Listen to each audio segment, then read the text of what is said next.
इतवार का दिन है, मैं यहाँ झील किनारे बैठी हुई हूँ और सोच रही हूँ भारत के बारे में, ख़ासकर दिल्ली के चुनाव के बारे में। एक पत्रकार से ज़्यादा जो बात मुझे परेशान कर रही है वो है एक रेजिडेंट के तौर पर, एक दिल्ली के वासी के तौर पर, एक ऐसे शहर के तौर पर जिसे मैंने एक महबूब की तरह चाहा है। एक ऐसा शहर जिसने मुझे मेरी पहचान दी, जिसने मुझे अपनी बाहों में इस तरह से ले लिया, ऐसे कुशन एक तकिया बन गया मेरे लिए कि मुझे लगा कि ज़िंदगी में कोई तकलीफ़ नहीं है। मैं एक छोटे से कस्बे से आती हूँ और दिल्ली में मुझे जिस तरह की अपॉर्चुनिटीज़ मिली, जिस तरह के मौके मिले काम करने के, जितने बेहतरीन एडिटर्स के साथ मैंने काम किया, मुझे यहाँ सिर्फ एक रोज़गार का ज़रिया नहीं मिला, मुझे यहाँ एक पहचान मिली। यहाँ सब कुछ मुझे इस शहर ने दिया जो मैं आज हूँ आपके सामने। वो एक सबसे बड़ा रीज़न जिसकी वजह से आप ये वीडियो देख रहे हैं। मैं सोच रही हूँ कि जिस तरह के अलग अलग आप विश्लेषण सुन रहे होंगे दिल्ली के चुनाव को लेकर कि 27 साल बाद बीजेपी की वापसी हो गई और कैसे 12 साल बाद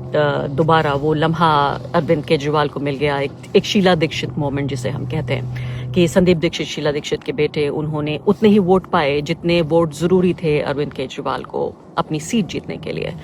जाहिर है कोई भी पार्टी हमेशा सत्ता में नहीं रहती और जाहिर है कि कोई भी पार्टी हमेशा सत्ता से बाहर भी नहीं रहती। दो आंकलन जो शायद आपने नहीं सुने होंगे वो ये भी है कि इससे कांग्रेस को एक तरह की ऑक्सीजन मिल रही है और अब न सही तो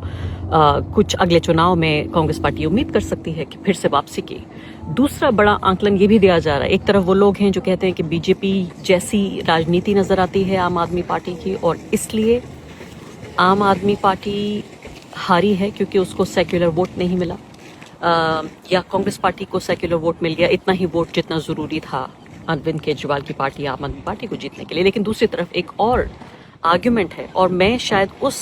दलील की तरफ ज़्यादा झुक रही हूँ, वो ये कि जो आम आदमी पार्टी है वो बीजेपी से अलग हटती नज़र आई। यानी कि जब से वो इंडिया अलायंस का हिस्सा बनी, उस वोटर ने सजा दी आम आदमी पार्टी को कि आप कांग्रेस पार्टी जैसे दिख रहे हैं या आप सेक्युलर दिख रहे हैं। आपको याद होगा ये 12 साल, एक दशक पहले पुरानी बात है,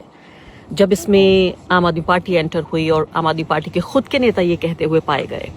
कि सेंटर में मोदी और दिल्ली में हमें चाहिए केजरीवाल, और इस तरह से हमारा वोटर बिहेव करता है। तो अगर ये वही वोटर है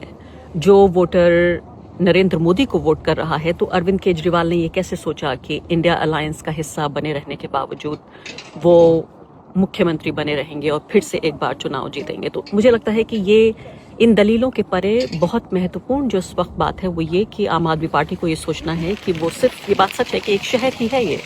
एक राजधानी है ज़रूर, लेकिन एक राज्य नहीं बल्कि एक शहर ही है और उसी के मुख्यमंत्री अरविंद केजरीवाल रहे हैं। लेकिन उनको फिर भी उसके बावजूद ये समझना है कि एक ऐसे दौर में जहां विचारधारा बहुत बड़ी चीज़ है, वो सिर्फ बिजली सड़क पानी या विचारधारा के स्तर पर सिर्फ लोगों को कभी दाएं तो कभी बाएं करके चुनाव जीत जाएंगे, ये शायद वक्त गुजर चुका है। मुझे जो फिक्र है एक पत्रकार नहीं बल्कि एक रेजिडेंट के तौर पर वो ये कि पिछले, मैंने आपको बताया कि इस शहर से मैं कितनी मोहब्बत करती हूँ, बिल्कुल अपने महबूब की तरह, क्योंकि इस शहर ने मुझे सब कुछ दिया है। आज मुझे फिक्र ये है कि पहली बार जब से मैंने इस शहर में रहना शुरू किया, बीजेपी की यहाँ सरकार होगी। अभी से हम देख रहे हैं कि जो चेहरा है, भगवा चेहरा, जो सांप्रदायिकता का चेहरा है, वो सामने आ रहा है कि मुस्तफ़ाबाद को क्यों नहीं शिवनगर बना दिया जाए। और जिस तरह के बयानात हम सुन रहे हैं वो मुझे तकलीफ़ दे रहे हैं, तकलीफ़ से ज़्यादा मुझे परेशान कर रहे हैं। मैं उम्मीद करती हूँ कि इस बेहतरीन जीत के बाद, एक ऐसी जीत के बाद जिसका जश्न बीजेपी के नेताओं को ज़रूर मनाना चाहिए, वो इस बात का ध्यान रखेंगे कि ये बड़ा शहर है, एक ऐसा शहर जो राजधानी है, पूरी दुनिया